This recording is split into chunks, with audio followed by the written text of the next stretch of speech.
কখনো কখনো জীবন থামিয়ে দিতে চায়, আর ঠিক তখনই বন্ধুরা বলে চল না একটু পালিয়ে যাই। এইবার আমরা পালিয়ে গিয়েছিলাম কলকাতার ধুলো ধোয়া ছেড়ে একটুখানি শান্তি, একটু রোদ্দুর আর অনেকখানি হাওয়ার খোঁজে ডায়মন্ড হারবারে এক রাতের নাইট আউট করতে। Hello everyone, good morning, welcome back to my new video. আশা করি তোমরা সবাই খুব ভালো আছো, আমিও খুব ভালো আছি।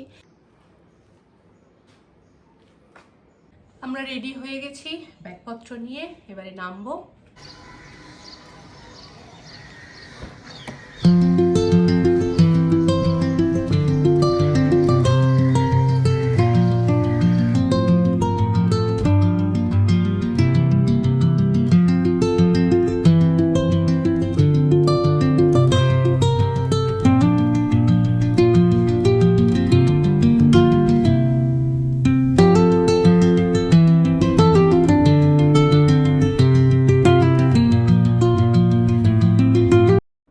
কাকুরগাছি থেকে অমিত আর সোনালি আমাদের গাড়িতে উঠে পড়ল। তো আমরা এই গাড়িতে গেলাম, আর একটা গাড়িতে আরও দুজনরা যাবে। বেলেঘাটা এসে আমরা মেয়েরা একটা গাড়িতে আর ছেলেরা আর একটা গাড়িতে আমরা উঠে পড়লাম, দিয়ে চললাম।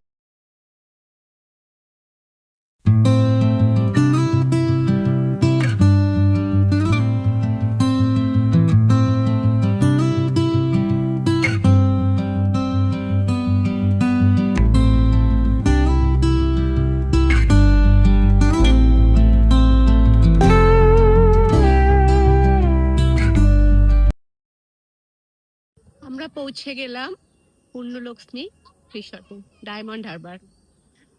খুব সুন্দর জায়গা, মোটামুটি 2 ঘন্টা লাগলো। এখন 10টা, আমরা 8টার সময় মোটামুটি গাড়ি ছেড়েছিলাম, তো 10টা বাজে এখন পৌঁছে গেছি। খুব সুন্দর জায়গাটা।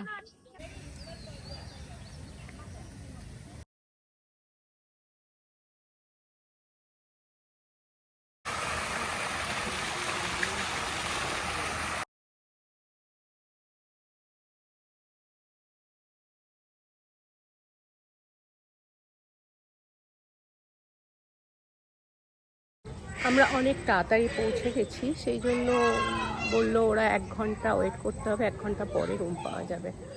প্রচুর লোকজন এসেছে এখানে, আর জায়গাটা এত সুন্দর। ওরা ওই ছাদটাতে ওয়েট করছে। এই ছাদটা এত সুন্দর, এখানে 1 ঘন্টা কেন, সারা দিন কাটিয়ে দেওয়া যাবে। রুম ছাড়া এখানে বসা যাবে। এই রেলিং, একদম সামনে গঙ্গা।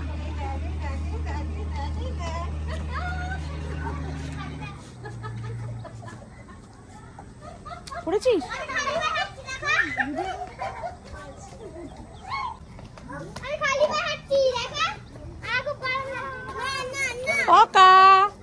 বেশ কিছুক্ষণ ওয়েট করার পরে রুম বুক করতে ছেলেগুলো সব কথা বলছে এখানে, আর আমরা এখানে বসে খুব খিদেও পেয়ে গেছিল, বসে একটু গল্প করছি। ততক্ষণ ওরা রুম নিয়ে পেমেন্ট করছে। Welcome drinks.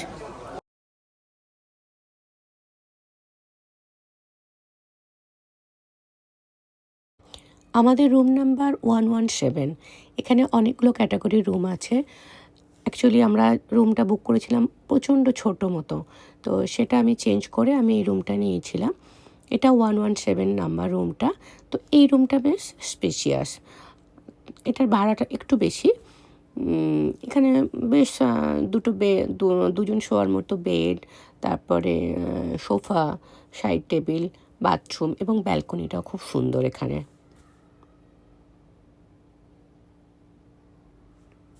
সব কিছুই মোটামুটি রয়েছে এই রুমটায়। আর এদের আরও ছোট রুমগুলো বেশ ছোট। আর এর সব থেকে ভালো পার্ট হচ্ছে এই ব্যালকনি থেকে পুরো সামনেটা দেখা যাচ্ছে, আর সব গঙ্গা নদীও দেখা যাচ্ছে। সামনের এগুলো আলাদা কটেজ। বাথরুমটাও মোটামুটি ঠিকঠাকই রয়েছে। এই রুমটা মোটামুটি ঠিকঠাক।